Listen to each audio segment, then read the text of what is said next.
জাতীয় সংসদ দ্বিকক্ষ বিশিষ্ট করার সুপারিশ করতে যাচ্ছে সংবিধান সংস্কার কমিশন।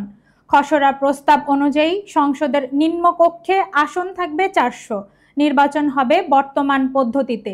এর মধ্যে 100 আসন নারীদের জন্য সংরক্ষিত থাকবে। তারা নির্বাচিত হবেন সরাসরি ভোটে। আর উচ্চকক্ষে আসন থাকবে 105টি। নির্বাচন হবে আনুপাতিক পদ্ধতিতে।